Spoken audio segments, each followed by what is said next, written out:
What's up, everybody? It's Nate from the 80/20 Drummer, the series that doesn't just tell you to practice smart, not hard, it actually shows you how.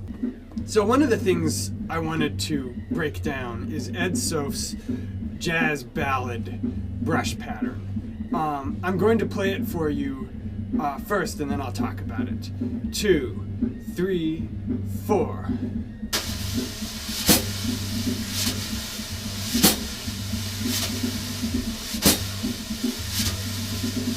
Now without the beat.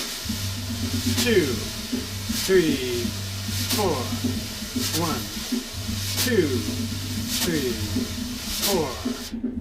4. Okay, so Ed talks about having 2 half moons.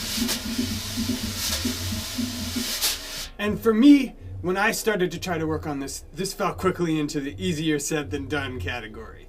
So luckily I developed what I think is a pretty decent 3-stage process to figure this out.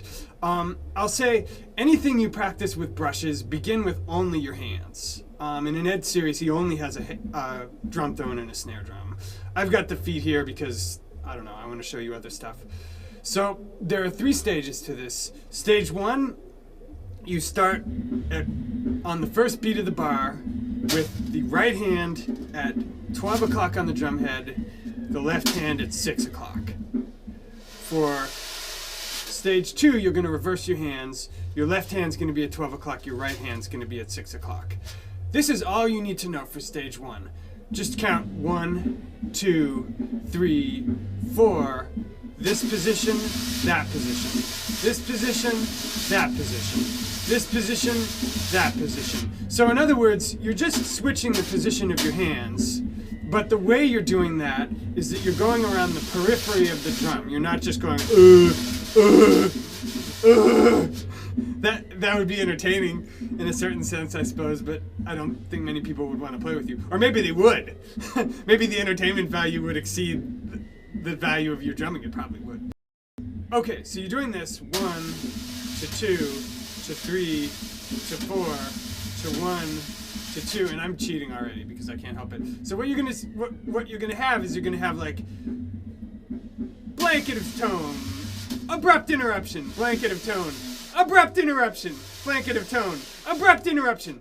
Obviously, the next thing you're gonna do is try to make that more elegant, which is stage 2. So what you're gonna do, and I think your muscles will do this pretty naturally, is introduce a little whip stroke when you do the reversal.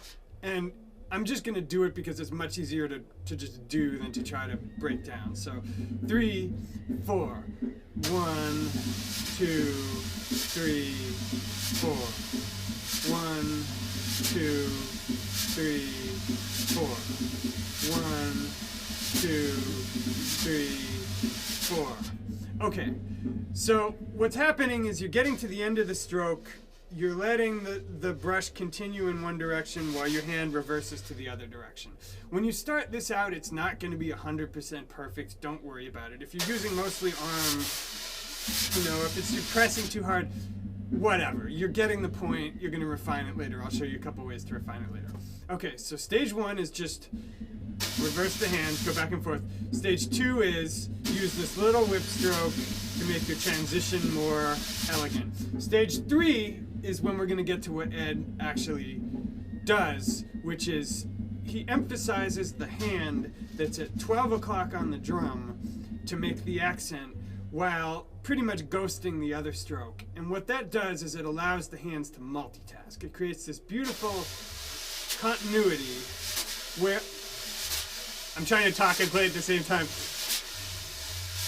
The hand that's accenting has 100% of the accent responsibility, and the hand that's not accenting is just on the head, providing a continuous sound source. Now, this is one of the secrets to the difference between great and good brush players, is that great brush players will often multitask their hands.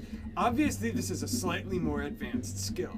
How to practice this? What I would recommend is put on a Ballad on your headphones, wear some sort of earbuds that don't block your hearing too much so that you can still hear yourself, and just practice the tune one time through at stage 1.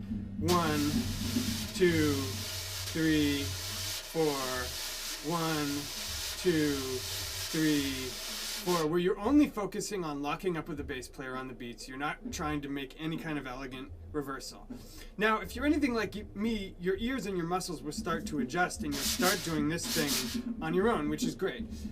The second time through the ballad you're playing along with, go fully to stage 2 and try to exaggerate this motion a little bit. As soon as it becomes awkward, stop and go back to playing what feels natural. Now, the third time through the ballad, assuming this feels comfortable to you, you're going to try doing it primarily with only one hand. Right hand, left hand, right hand, left hand, right hand, left hand. If you do that and you put in 20-25 minutes doing this every day for a couple weeks, you're going to find that your conversancy with brush skills improves astronomically. I'm going to come back and do a few other brush videos on some other little minutiae of brushes and ballad playing.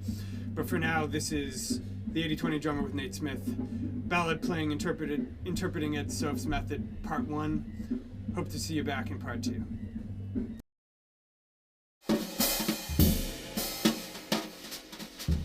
Want more 80-20 Drummer?